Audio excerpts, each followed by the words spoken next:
আমরা যারা এখন পৃথিবীতে বেঁচে আছি, এই 800 কোটি বা 1000 কোটি মানুষ, কোনো না কোনোভাবে কিন্তু আমরা সবাই এই 80টা পরিবারেরই সন্তান। এই যে পরিবারগুলোকে আল্লাহ পাক বাঁচিয়েছেন, জুদি উপত্যকায় এই নৌকা গিয়ে ঠেকেছে, ওই নৌকায় যারা ছিলেন তাদেরকে দিয়ে পরবর্তীতে পৃথিবী আবাদ করা হয়েছে। নূহ আলাইহিস সালামের 4 সন্তান ছিলেন। কয় সন্তান? একজন হচ্ছে শাম। কি নাম? শাম। এই শাম এর বংশধর হচ্ছে এই যে মিডল ইস্টের মানুষরা, মধ্যপ্রাচ্যের যে মানুষরা আছে, এরা শামের বংশধর। এক ছেলের নাম হাম।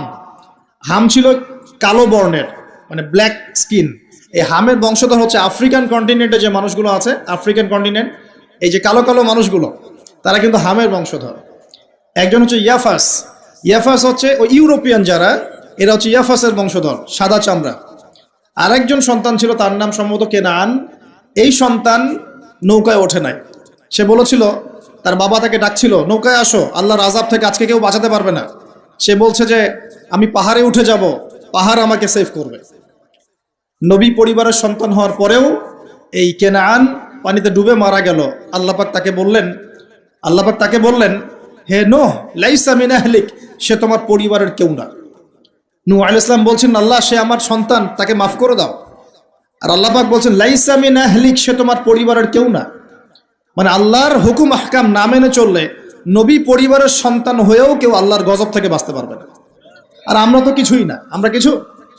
তা আমাদের অহংকার শোভা পায়, আমি অমুক আলেমের সন্তান, অমুক মুহাদ্দিসের সন্তান, অমুক বক্তার সন্তান, হ্যাঁ, অমুক পলিটিশিয়ানের সন্তান, অমুক রাষ্ট্রনেতার সন্তান। এইসব জাতি, বর্ণ, গোত্র, এগুলো আল্লাহর আযাব থেকে বাঁচাতে পারবে না যদি কোরআন সুন্নাহ ফলো না করে চলে। এটা মূল কথা।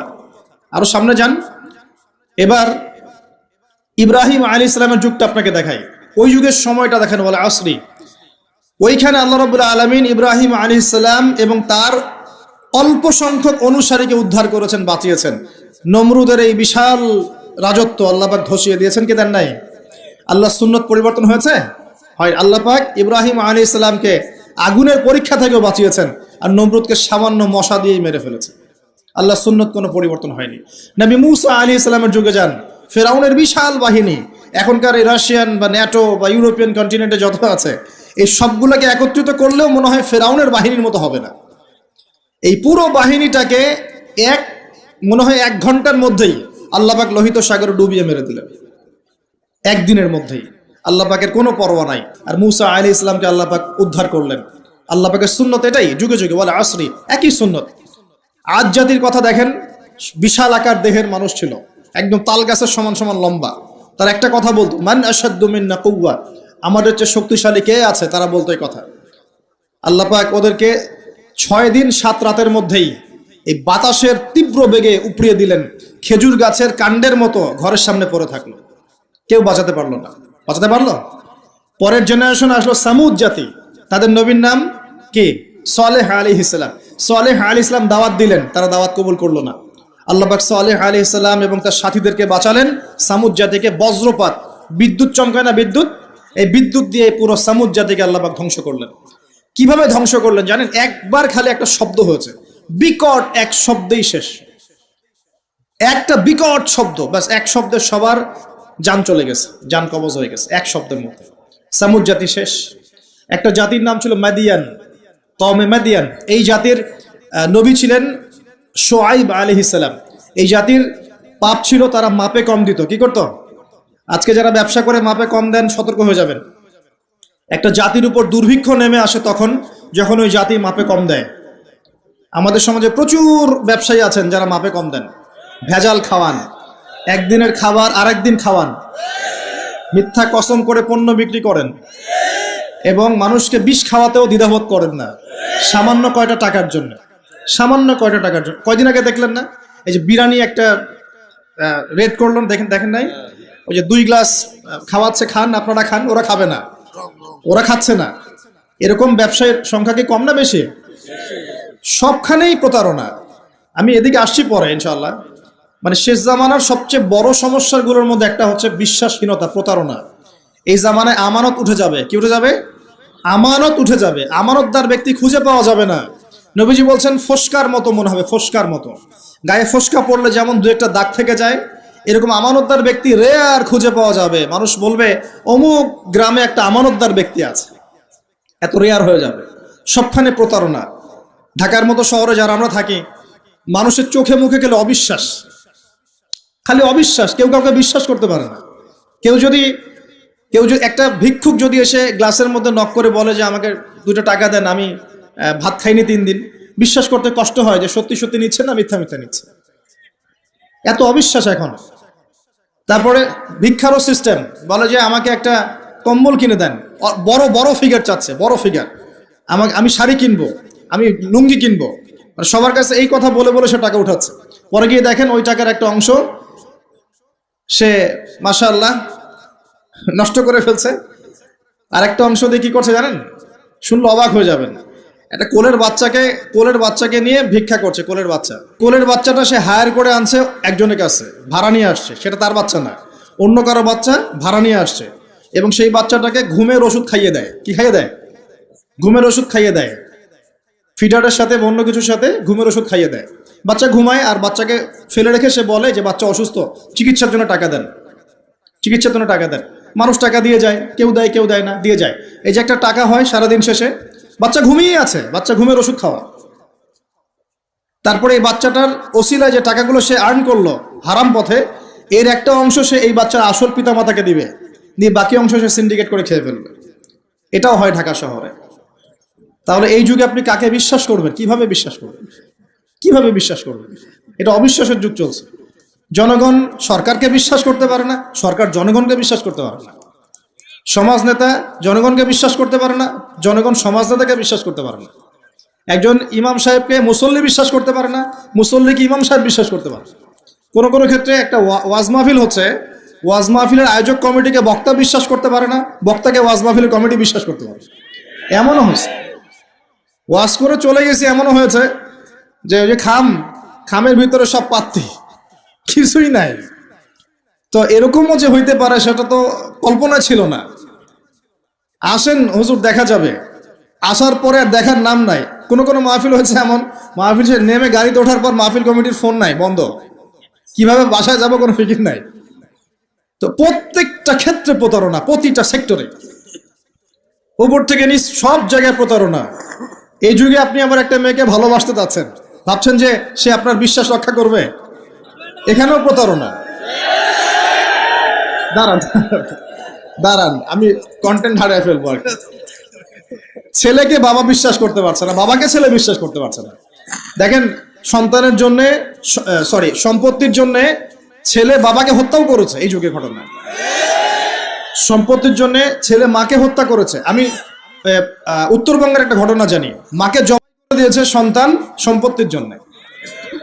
স্বামী স্ত্রীকে বিশ্বাস করতে পারে না, স্ত্রীকে স্বামী বিশ্বাস করতে পারে না। হ্যাঁ, তো এই জামানার সবচেয়ে বড় সমস্যা হচ্ছে এই জামানা থেকে বিশ্বাস উঠে গেছে, কেউ কাউকে বিশ্বাস করতে পারে না।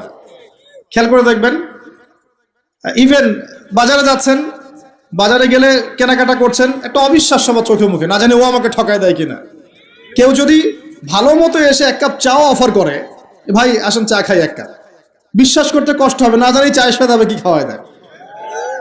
সব ক্ষেত্রে, প্রতিটা ক্ষেত্রেই একই অবস্থা। দেখেন, ওই সমাজে ওই মাদিয়ান কওমের মধ্যে এই অবিশ্বাস ছিল, প্রতারণা ছিল, আর মানুষকে তারা মাপে কম দিয়ে ঠকাতো। যে সুন্নত এখন চলছে, এখনো সে কোরআন আল্লাহ পাক কেন নাজিল করছেন, কেন এত ইতিহাস বলছেন? কারণ শেষ জামানার এই উম্মতে মুহাম্মাদি সাল্লাল্লাহু আলাইহি ওয়াসাল্লামের মধ্যে এই সমস্ত সমস্যাগুলো আবার নতুন করে দেখা দিবে। এই কারণেই তো আল্লাহ পাক আমাদেরকে জানাচ্ছেন, আগে এটা হয়েছে, সতর্ক থাকো। কেন কোরআনে বারবার মূসা আর ফেরাউনের কথা আসছে? 136 বার আছে নবী মূসা আলাইহিস সালামের কথা ফেরাউনের সাথে। এতবার কেন, যেখানে আমাদের নবীজির নাম মাত্র 4 বার? কেন এতবার? কারণ শেষ জামানায় উম্মতে মুহাম্মাদের সময়ে মূসা এবং ফেরাউনের সময় যা যা হয়েছিল এগুলোর পুনরাবৃত্তি হবে আবার। আল্লাহ পাক সচেতন থাকতে বলছেন, বারবার কোরআন এগুলো রিপিট করছেন। ইতিহাস কেন ব্যাখ্যা করছেন আল্লাহ পাক? বলে আসরি, সময়ের কসম, সময়কে মূল্যায়ন করেন, সময়ের পিছনের দিকে তাকিয়ে দেখেন কত সময় চলে আসছে। এই কমে মাদিয়ান মাপে কম দিত। আমরা যারা ব্যবসা করি, আল্লাহর ওয়াস্তে মাপে কম দিবেন না। একজন সৎ ব্যবসায়ী, আমি 2টা হাদিস শোনাই, আমি তাদেরকে ভালোবেসেই বলছি, ব্যবসায়ীদেরকে আমি ভালোবাসি। কারণ তার অন্ততপক্ষে সুদের মধ্যে যাচ্ছেন না। এখন ব্যবসা করে আপনি যদি হালাল ধরে রাখতে না পারেন তাহলে ব্যবসাটা বৃথা হচ্ছে। আল্লাহ পাক বলেছেন আহাল্লাহুল বাই'a ওয়া হাররামা রিবা, আল্লাহ পাক ব্যবসাকে হালাল করেছেন, সুদকে হারাম করেছেন। আপনি সুদ খাচ্ছেন না, ব্যবসা করছেন, আলহামদুলিল্লাহ। কিন্তু যদি আপনি মাপে কম দেন, মিথ্যা কসম করে পণ্য বিক্রি করেন, সিন্ডিকেট করেন, মাল ইচ্ছা করে মজুত করে পরে দাম বাড়িয়ে দেন, এই যে 2 নম্বরে যদি করেন, আমানতের খেয়ানত করেন, তাহলে আপনাদের এই পাপের কারণে পুরো জাতির উপর দুর্ভিক্ষ নেমে আসবে, এটা হাদিস। আর যদি আপনি সৎ ব্যবসায়ী হতে পারেন, নবী সাল্লাল্লাহু আলাইহি ওয়াসাল্লাম বলেছেন, নবীদের সাথে শহীদদের সাথে আপনার হাসর হবে ইনশাআল্লাহ। একজন সৎ ব্যবসায়ী নবীগণ শহীদগণের সাথে ইনশাআল্লাহ তাআলা কিয়ামতের মাঠে হাসর করবে ইনশাআল্লাহ তাআলা। আমরা কি এটা চাই না? আর এক শ্রেণীর মানুষকে আমি ভালোবাসি, তারা হচ্ছেন পলিটিশিয়ান। কেন ভালোবাসি? কারণ তারা অ্যাটলিস্ট কাপুরুষতার পরিচয় না দিয়ে নিজের কাঁধে দায়িত্ব নিয়ে সমাজ সংস্কার করার চেষ্টা করছে। আমাদের সমাজে 2 ধরনের মানুষ আছে। এক, যারা খালি সমালোচনা করতে পারে, ভালো মন্দ কমেন্ট করতে পারে। আর এক শ্রেণীর মানুষ চ্যালেঞ্জ গ্রহণ করতে পারে যে আমি চ্যালেঞ্জ নিয়ে এটাকে পরিবর্তন করব। এই 2 শ্রেণীর মানুষ পাবেন আপনি। এক, কোনো কাজের না, সারাদিন কমেন্ট করতে পারে, এটা ভালো না, এটা ভালো, এটা খারাপ, এটা এই, এটা সেই, এটা করতে হবে, ওইটা, মানে এদেরকে আমি নাম দিয়েছি করতে হবে গ্রুপ অফ ইন্ডাস্ট্রিজ। মানে করতে হবে, এটা করতে হবে, ওইটা করতে হবে, এটা করা উচিত, ওইটা করা উচিত।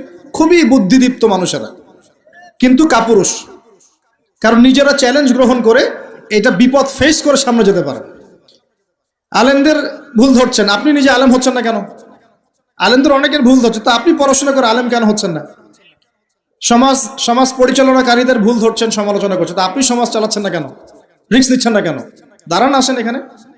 আপনি পলিটিশিয়ানদের সমালোচনা করছেন, তাহলে আপনি পলিটিশিয়ান কেন হচ্ছেন না? আপনি ইকোনমিক সেকশনের মানুষদের সমালোচনা করছেন, আপনি কেন দায়িত্ব নিচ্ছেন না? কেন যোগ্যতা অর্জন করে, ঝুঁকি নিয়ে, চ্যালেঞ্জ গ্রহণ করে সমাজ পরিবর্তন করার রিস্ক নিচ্ছেন না কেন? তাহলে 2 শ্রেণীর মানুষ পাওয়া যায়। কিছু মানুষ শুধু কথাই বলতে পারে, আর কিছু মানুষ কাজ করে দেখায়। তো অ্যাটলিস্ট তারা কাজ করে দেখানোর জন্যে বা মানুষের ভালো করার স্বার্থে তারা একটা দায়িত্ব কাঁধে নিয়েছেন। হয়তো দায়িত্বের যে ইসলামাইজেশন বা ইসলামিক দায়িত্ববোধ, এটা তাদেরকে হয়তো বোঝানো যাচ্ছে না, এটা সমস্যা। কিন্তু যদি এই দায়িত্বটাকে ইসলামাইজড করে পালন করা যায়, সমাজের কল্যাণ না কল্যাণ। একজন দায়িত্বশীল ব্যক্তি তিনি যদি কোরআন সুন্নাহর মানদণ্ডে বিচার ফয়সালা করা শুরু করেন, সমাজে কি কল্যাণ হবে না অকল্যাণ হবে? তাহলে আমাদের দায়িত্ব তার কাছে দাওয়াত পেশ করা যে কোরআন এবং সুন্নাহর মধ্যে এগুলো আছে, এগুলো মানবতার কল্যাণে, আল্লাহর ওয়াস্তে আপনি এগুলো ইমপ্লিমেন্ট করেন, ইনশাআল্লাহ তাআলা সমাজের কল্যাণ হবে। এটা আমাদের দায়িত্ব, শেষ। বাকিটা তার উপরে। তো এখন ভালোবেসেই বলি, একটা হাদিস আছে, 7 শ্রেণীর মানুষকে আল্লাহ রাব্বুল আলামিন তার আরশের ছায়ায় ছায়া দিবেন। হাদিসটা শুনেছেন তো? 7 শ্রেণীর মানুষকে আল্লাহ পাক তার নিজের আরশের ছায়ায় ছায়া দিবেন, মানে তারা জান্নাতে যাবে ইনশাআল্লাহ। এই 7 শ্রেণীর প্রথম শ্রেণী হচ্ছে ন্যায়পরায়ণ শাসক। ন্যায়পরায়ণ শাসক, যাদেরকে আল্লাহ পাক শাসন ক্ষমতা দিয়েছেন, তারা যদি সমাজে ন্যায় বিচার প্রতিষ্ঠা করে, ইনশাআল্লাহ তারা আরশের ছায়া ছায়া পাবে। অতএব সব জায়গা থেকেই দিনের খেদমতে কাজ করার সুযোগ আছে কি নাই?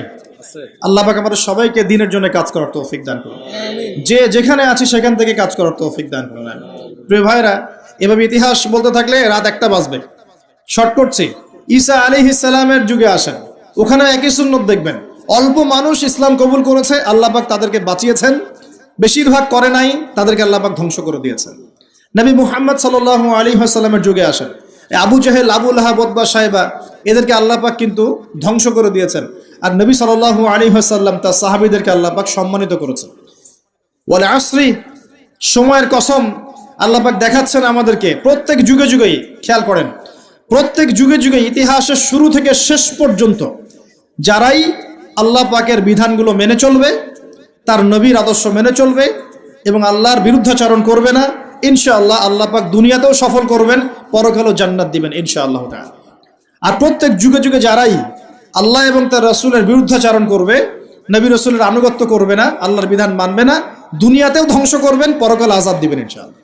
এই সুন্নতের কোনো ব্যতিক্রম হবে না। আল্লাহ পাক আমাদের সবাইকে এই কথাটা বোঝার তৌফিক দান করুন। এবার এই সময় বা মহাকালের কসম আল্লাহ পাক আরেকটা কারণে করেছেন, যুবক ভাই আপনি বোঝেন। এই সময় বা মহাকালের কসম আল্লাহ পাক আরো একটা কারণে করেছেন, সেটা হলো আল্লাহ পাক আমাদের হায়াতকে মূল্যায়ন করতে বলছেন। আল্লাহ পাক আমাদের হায়াতকে মূল্যায়ন করতে বলছেন। একটু চোখ বন্ধ করে রাত্রেবেলা চিন্তা করবেন। মনে করেন আপনার হায়াত 60 বছর। কত বছর? মনে করেন, ফর এক্সাম্পল, চোখ বন্ধ করবেন আজকে বাসায় গিয়ে ঘুমানোর সময়, দোয়া দরুদ পড়ে চোখটা বন্ধ করে ভাববেন আদনান ভাই কথাটা বলে গেছে, একটু ভাবি। এইটুক যদি ভাবতে পারেন আজকে বাসায় গিয়ে, আজকে ওয়াজ আমার সফল ইনশাআল্লাহ। এই যে 200 কিলো আসছি, আবার 200 কিলো যাবো, ইনশাআল্লাহ সফল। কি ভাববেন প্রিয় ভাই? আমিও কিন্তু তরুণ, আমি কিন্তু বুড়া হয়ে যাই নাই। বুড়া হয়ে গেছি এখনো? আচ্ছা, আপনিও তরুণ। তরুণরা একটু ভাবি, চোখ বন্ধ করে ভাববেন যে আল্লাহ পাক আপনাকে সৃষ্টি করেছিলেন আল্লাহর ইবাদত করার জন্য। সূরা জারিয়াত 56 নম্বর আয়াত, ওয়া মা খালাকতুল জিন্না ওয়াল ইনসা ইল্লা লিয়াবুদুন। 1 2 আল্লাহ পাক আপনাকে সৃষ্টি করেছিলেন যাতে করে আল্লাহর দিনটাকে আপনি আল্লাহর জমিনে প্রচার করেন, প্রসার করেন, প্রতিষ্ঠা লাভ করেন। এই দুইটা আপনার কাজ ছিল। এখন আপনার বয়স হয়ে গেছে 30 বা 25, ধরে নেন যে আপনার হায়াত 60 বছর। তার মানে আপনার জীবনে বাকি আছে এখন 30 বছর। এই যে 30 বছর আপনি নষ্ট করেছেন বা চলে গেছে, চোখ বন্ধ করে চিন্তা করবেন এই 30 বছরে কত ওয়াক্ত নামাজ পড়েছেন, কতদিন রোজা রেখেছেন, এই 30 বছরে 30টা আয়াত আপনি পড়েছেন কিনা, এই 30 বছরে 30টা সূরা আপনি শিখেছেন কিনা, 30 বছরে আপনি 30টা ইসলামিক বই পড়েছেন কিনা, আপনি নবীর 30টা হাদিস পড়েছেন কিনা, 30 দিন জামাতের সাথে নামাজ পড়েছেন কিনা, 30 দিন দিনের দাওয়াত দিয়েছেন কিনা, 30টা দিন দান সদকা করেছেন কিনা। আমি খুব বেসিক কথা বলছি, আমি বলিনি আপনি 30 দিন 30টা যুদ্ধ করেছেন কিনা, এই কথা বলিনি। আমি আপনাকে বেসিক কথা বলছি, একদম বেসিক প্রাইমারি কথা। আপনি 30 দিন নামাজ পড়েছেন কিনা, 30টা রোজা ঠিক মতো রাখছেন কিনা, আপনি কি 30 বার মেয়েকে দেখে চোখ নামাতে পেরেছেন কিনা, আপনি কি 30টা সূরা শিখেছেন কিনা, 30 বার আপনি কি রাসূলের জীবনী পড়েছেন কিনা, তার হাদিস পড়েছেন কিনা, আপনি কি নবী সাল্লাল্লাহু আলাইহি ওয়াসাল্লামের স্ত্রীদের নাম জানেন কিনা, তার জীবনী জানেন কিনা, আকীদা কি জিনিস আপনি জানেন কিনা, 30টা মাসলা মাসাইল আপনি বোঝেন কিনা। আপনি চিন্তা করবেন আজকে। এই একটা চিন্তা আপনার জীবনটাকে বদলে ফেলবে ইনশাআল্লাহ। এই একটা চিন্তাই যথেষ্ট আপনার জীবনকে বদলে ফেলার জন্য। এই চিন্তাটা আরেকভাবে করবেন। এটা ভাবার পরে আপনি চোখটা খুলবেন, চোখটা খুলে সাদা কাগজ নিয়ে বসবেন, উঠে বসবেন, বসে আপনি লিখবেন। এই যুব ভাই শোনেন, বসে আপনি লিখবেন। কি লিখবেন? আপনি লিখবেন এই 30 বছরে আপনি কতগুলো গুনাহ করেছেন, আপনার মনে পড়ে কি কি। হয়তোবা, আমি দোয়া করি যেন এমনটা না হয়, তবে হয়তোবা আপনি খুঁজে পাবেন এই 30 বছরে আপনি বেনামাজি ছিলেন, হয়তোবা। দাঁড়ান, 2 আপনি হয়তো দেখবেন আপনি অনেক দিন রমজানের রোজা রাখেন নাই। আপনি দেখবেন হয়তো আপনি দান সদকা তো করেন নাই, রিকশাওয়ালাকে থাপ্পড়ও দিয়েছেন। আপনি হয়তো দেখবেন যে হলে সিট বুকিং এর জন্য হকি স্টিক নিয়ে মারামারি করেছেন। আপনি হয়তো দেখবেন যে 30 বছরে 30টা মেয়ের সাথে সম্পর্ক করা শেষ। আপনি হয়তো দেখবেন যে আপনি অলরেডি পতিতলায় ভিজিট করে চলে আসছেন। আপনি 30 দিন, এই 30 বছরে 30 বার কমপক্ষে এই মাদকের আসরে বসেছিলেন, এবং 30 বছরের বহু সময় আপনি অনলাইনে নষ্ট করেছেন, দেখে নষ্ট করেছেন, গোপনে পাপ করেছেন, হ্যাঁ, আরো অনেক কিছুই করেছেন। আপনি হয়তো এটা খুঁজে পাবেন। মিথ্যা বলেছেন, প্রতারণা করেছেন, মাপে কম দিয়েছেন, অন্যের উপর অত্যাচার করেছেন। আপনি আপনার যৌবনকে কাজে লাগিয়ে, এই শক্তিটাকে কাজে লাগিয়ে আপনি ইসলামের বিরুদ্ধাচরণ করেছেন, হয়তো এটাও পাবেন। এই একটা চিন্তা যদি করতে পারেন, এখন আপনার সামনে এখন রাস্তা দুটা। আপনার বাকি বয়স আছে এখন 30 বছর। ওয়াল আসরি, সময়ের কসম। আপনার সময়, আপনার জীবনের সময়টাকে মূল্যায়ন করতে হবে। সময়ের কসম, হয় যদি আমার 30 বছর বাকি থাকে, এখন এই বাকি যে আছে কি না আমিও জানি না, কেউ জানে? অনিশ্চিত পরীক্ষার হল, কেউ জানে না খাতা কখন কেড়ে নেওয়া হবে। আর এটা কারাগারের জীবন, মানে কারাগারে বসে কেউ নিজের মন গড়া পদ্ধতিতে চলতে পারে না, যেরকম রুটিন সেরকম চলতে হয়। কারাগারের জীবনে বসেই আপনি সুদ খাচ্ছেন, কারাগারে বসেই ঘুষ খাচ্ছেন, কারাগারে বসেই জেনা করছেন, কারাগারে বসেই বেনামাজি থাকছেন, কারাগারে বসেই হোয়াটসঅ্যাপে মেসেঞ্জারে মেয়েদের সাথে প্রেম করছেন, কারাগারে বসে। এটা কারাগারের জীবন। তো কারাগারের জীবন যদি বাকি থাকে আর 20-30 বছর, আপনার সামনে এখন রাস্তা 3টা। 1, আপনি কি গতানুগতিক যেভাবে চলেছেন সেভাবেই শেষ করবেন জীবনটা? যদি শেষ করে দেন, তাহলে পৃথিবীর ইতিহাস থেকে আপনার নাম একদিন মুছে যাবে। আপনি একাই কবরে শুয়ে থাকবেন, আপনার আত্মা ইল্লিনে না গিয়ে সিজ্জিনে চলে যাবে। পৃথিবীর কোনো মানুষ আপনাকে মনে রাখবে না। আপনি একা একাই আযাব ভোগ করতে থাকবেন, কেউ আপনাকে বাঁচাতে আসবে না, শেষ। এবং এই আযাব একবার শুরু হলে কোনোদিনও শেষ হবে না, কোনোদিনও না, কবরেও, হাসরেও, বারজাখেও এবং আপনার জাহান্নামেও। এটা একটা অপশন। 2 নম্বর অপশন, আপনি নিজেকে সংশোধন করলেন, সংশোধন করে গতানুগতিক মুসলিম হলেন। গতানুগতিক মুসলিম কেমন? হ্যাঁ, তওবা করেছি, এখন আমি মাশাআল্লাহ 5 ওয়াক্ত নামাজ টুকটাক পড়ার চেষ্টা করি, আমি মিথ্যা কথা বলি না, আমি হালাল খাওয়ার চেষ্টা করি, হ্যাঁ, আমি পার্ট টাইম কিছু দাওয়াতি কাজ করি, এবং আমি আমার পরিবার নিয়ে সুখে শান্তিতে বসবাস করার চেষ্টা করছি। আমি কোনো ঝুঁকির মধ্যে যাই না, ঝুঁকিতে যাই না আমি। মানে আমি সৎ কাজেও আদেশ করি, কিন্তু ঝুঁকিতে যাই না, মানে কোনো কিছু, এমন কোনো কিছু করি না যাতে আমার উপর কোনো বিপদ আসবে, এটাতে আমি যাই না। এটা গতানুগতিক মুসলিম চলছে। আর একটা হচ্ছে সমাজ পরিবর্তনকারী মুসলিম। এরা কেমন? এরা নিজেরা তো জ্ঞান অর্জন করেই এবং জ্ঞান অনুযায়ী আমলও করে, তারা সৎ কাজে আদেশও করে, একই সাথে অসৎ কাজে নিষেধও করে, সত্যটাকে নির্ভীকতার সাথে, সাহসিকতার সাথে, হিকমার সাথে সবার সামনে উপস্থাপন করে, আল্লাহর কাছে দোয়া করে এবং সমাজটাকে পরিবর্তন করে ফেলার চেষ্টা করে। এরা হচ্ছে আহসান, সবচেয়ে উত্তম শ্রেণী। কিভাবে বললাম উত্তম শ্রেণী? নবীজি বলছেন তোমাদের সামনে একটা জামানা আসবে, এটাও শেষ জামানা হাদিস। তোমাদের সামনে একটা জামানা আসবে, জামানা সবরিন, কঠিন সবরের জামানা, ঈমান ধরে রাখা হাতে জ্বলন্ত আগুন ধরে রাখার মতো হবে। ওই সময় যদি তোমরা কেউ আমার সুন্নতের উপর অটল থাকতে পারো, আমার মৃত সুন্নতকে আবার জীবিত করতে পারো, তাহলে 50 জন শহীদ সাহাবীর নেকি পাবে ইনশাআল্লাহ। এরা সমাজ পরিবর্তনকারী মানুষ।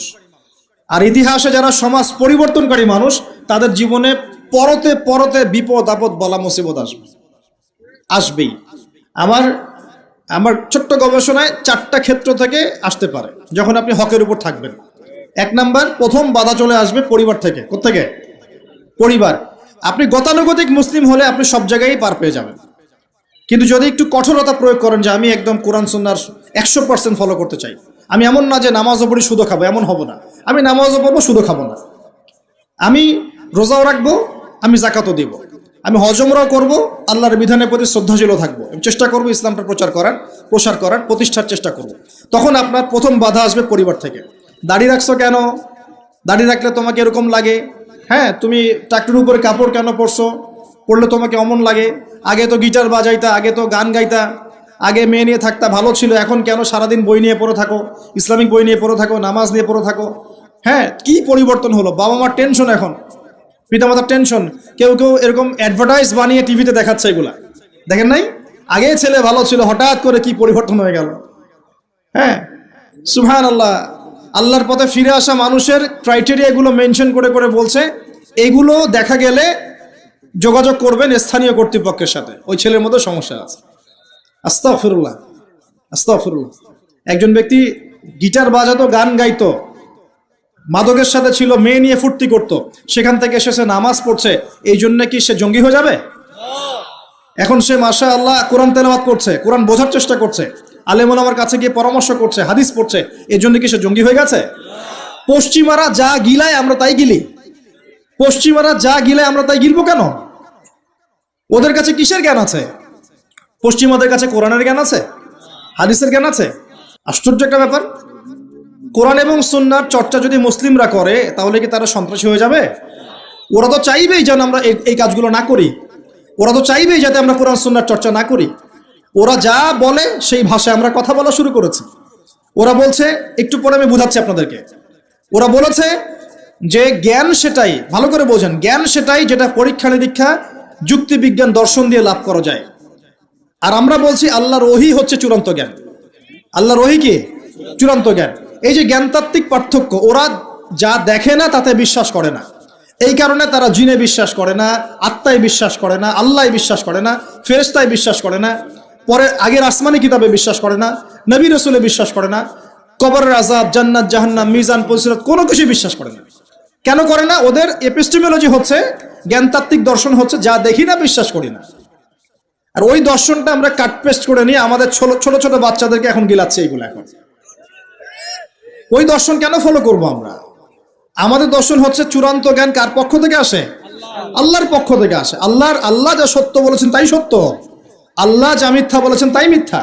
আল্লাহর ওহী চূড়ান্ত সত্য মিথ্যার মানদণ্ড। মানুষের যুক্তি বিজ্ঞান দর্শন নয়। এই জায়গায় তো পার্থক্য, সে করেই তো পার্থক্য। এই জ্ঞানতাত্ত্বিক সংজ্ঞায় পার্থক্য বলেই তো আপনাকে ডারউইনের মতবাদ পড়াচ্ছে, কারণ সে তো বিশ্বাসই করে না যে মানুষকে আল্লাহ সৃষ্টি করেছে। আর আমরা বিশ্বাস করি আদম আলাইহিস সালামকে সৃষ্টি করেছেন কে? অতএব এই মতবাদের আমাদের কোনো প্রয়োজন নাই, কারণ আমরা তো জানি কোরআনে আল্লাহ পাক এটা বলেছেন। যে জানে না, যার কাছে কোরআন নাই, যার কাছে হাদিস নাই, তার ওই মতবাদের প্রয়োজন আছে, আমার তো নাই। তো ওরা যা বলে আমরা তাই গেলার চেষ্টা করি। ওরা এগুলো সংজ্ঞা শিখিয়ে দিয়েছে যে মুসলিম যুবকরা এরকম এরকম করলে তারা খারাপ হয়ে যাবে, এখন ব্যাস এটা প্রচার করা হচ্ছে। আশ্চর্য বিষয়। আমরা তো চাইবো প্রত্যেক ঘরে ঘরে কোরআনওয়ালা মানুষ তৈরি হোক, হাদিসওয়ালা মানুষ তৈরি হোক, নামাজি হয়ে যাক সবাই, তাহলে সমাজে শান্তি আসবে। একজন নামাজি ব্যক্তি বেশি ভদ্র হয় না বেনামাজি ভদ্র হয়? বলেন। তা নামাজ মানুষকে শৃঙ্খলা শেখায় না? কোরআন মানুষকে মানবতা শেখায় না? কোরআন সুন্নাহর কোনো জায়গায় কি বলা আছে নিরপরাধ কোনো মানুষকে হত্যা করতে হবে? বরং আমি তো একটা আয়াত বললাম, কেউ যদি একজন মানুষের জীবন বাঁচায়, সূরা মাইদা আল্লাহ পাক বলছেন, কেউ যদি একজন মানুষের জীবন বাঁচায় সে যেন পুরো মানব জাতিকে বাঁচালো, বলি আলহামদুলিল্লাহ। আর কেউ যদি কোনো মানুষকে অন্যায়ভাবে হত্যা করে সে যেন পুরো মানব জাতিকে হত্যা করলো। একটু খেয়াল করে দেখেন, সারা বিশ্বে যত মানুষকে হত্যা করা হচ্ছে মুসলিম কান্ট্রিগুলোতে, সিরিয়া, ইয়েমেন, আফগান তো চলে গেল, তারপরে আপনার ইরাক, লিবিয়া, জর্ডান, লেবানন, ঠিক আছে, ওই যে রোহিঙ্গা, তারপরে উইঘুর, মুসলিমদেরকে যেখানে যেখানে করা হয়েছে, এখানে মানবতা বিরোধী অপরাধ হয়নি? এটা বলা যায় না? এটা ওদের নয় কি? তাহলে প্রকৃত অর্থে সন্ত্রাসী এবং জঙ্গি কারা? মুসলিমরা না ওরা? যখন নিরপরাধ মাসুম বাচ্চাদেরকে বোম মেরে হত্যা করা হয়, মা বোনদেরকে ইজ্জত নষ্ট করা হয়, আমাদের মুসলিম ভাইদেরকে পাখির মতো গুলি করে হত্যা করা হয়, তখন এই মতবাদ থাকে না? তো এদের কাছ থেকে আমাদেরকে শিখতে হবে কোনটা ন্যায় কোনটা অন্যায়। এগুলো চলতে থাক, কিন্তু এই চলা ইনশাআল্লাহ তাআলা বেশি দিন সাস্টেইন করবে না ইনশাআল্লাহ। কারণ আমরা শেষ জামানার ছাত্র, আমরা জানি যে এই জুলুম ইনশাআল্লাহ তাআলা এই বিশ্বের বেশি দিন থাকবে না ইনশাআল্লাহ। প্রিয় ভাইরা, একটা কথা খালি বললাম এখানে, যে সময়টাকে মূল্যায়ন করতে আল্লাহ পাক আপনাকে পরামর্শ দিয়েছেন। এখন আপনার সামনে সবচেয়ে বেস্ট অপশন কোনটা? আপনি পাপগুলোর লিস্ট করে 2 রাকাত নামাজ পড়বেন, সুন্দর করে ওযু করে চোখের পানি ছেড়ে দিয়ে আল্লাহকে বলবেন, আল্লাহ এই 30 বছর আমি যত পাপ করেছি, যত পাপ আল্লাহ করেছি, জেনে করেছি না জেনে করেছি, বুঝে করেছি না বুঝে করেছি, প্রকাশ্যে করেছি গোপনে করেছি, যত পাপ আল্লাহ হয়েছে আমার দ্বারা, আল্লাহ তুমি সমস্ত পাপকে মাফ করে দাও। বলবেন আল্লাহুম্মা গফিরলি মা কদ্দামতু ওয়া মা আখখারতু ওয়া মা আসরারতু ওয়া মা আ'লানতু ওয়া মা আনতা আ'লামু বিহি মিন্নি আনতাল মুকদ্দিম ওয়া আনতাল মুআখির ওয়া আনতা আলা কুল্লি শাইইন কাদির। এটা একটা দোয়া। অথবা বলবেন আল্লাহুম্মা আনতা রাব্বি লা ইলাহা ইল্লা আনতা খালাকতানি আনা আবদুকা ওয়া আনা আলা আহদিক ওয়া ওয়া'দিকা মাস্তাতা'তু আউযু বিকা মিন শাররি মা সানা'তু আবু'ু লাক বিনি'মাতিকা আলাইয়া ওয়া আবু'ু বিযামবি ফাগফিরলি ফাইন্নাহু লা ইয়াগফিরু যুনুবা ইল্লা আনতা। এটাও পারেন না, বলবেন আল্লাহুম্মা ইন্নী যালামতু নাফসি যুলমান কাসীরান ফাগফিরলি মাগফিরাতান মিন ইনদিকা ওয়ারহামনি ইন্নাকা আনতাল গফুর। এটাও পারেন না, বলবেন রব্বিগফিরলি রব্বিগফিরলি। এটাও পারেন না, বলবেন রব্বিগফির ওয়ারহাম ওয়া আনতা খায়রুর রাহিমিন। রব্বিগফির ওয়ারহাম ওয়া আনতা খায়রুর রাহিমিন। আমার সাথে বলেন রব্বিগফির ওয়ারহাম ওয়া আনতা খায়রুর রাহিমিন। এতটুকু অন্তত বলবেন, বলে চোখের পানি ছেড়ে দিয়ে আপনি তওবা করবেন ইনশাআল্লাহ তাআলা। আল্লাহ পাক কি বলছেন শোনেন। আল্লাহ পাক বলছেন সূরা ফুরকানের শেষের দিকে, আল্লাহ পাক বলছেন ইল্লা মান তাবা, যে ব্যক্তি তওবা করে ফিরে আসবে, ওয়া আমানা এবং ঈমান নিয়ে আসবে, ওয়া আমিলা আমালান সালিহান এবং সতামল সম্পাদন করা শুরু করবে, মানে এরপর আর খারাপ কাজ করবে না, বাকি জীবন ভালো কাজ করবে। এরাই সেই ব্যক্তি, এরাই সেই সব মানুষ যাদের সমস্ত গুনাহকে আল্লাহ পাক নেকি দিয়ে পরিবর্তন করে দিবেন ইনশাআল্লাহ। শুধু গুনাহ মাফ করে দিবেন না, আল্লাহ পাক বলেছেন শুধু গুনাহ মাফ করব না, যদি গুনাহ হয়ে থাকে 1 কোটি, আল্লাহ পাক 1 কোটি নেকি দিয়ে পরিবর্তন করে দিবেন ইনশাআল্লাহ।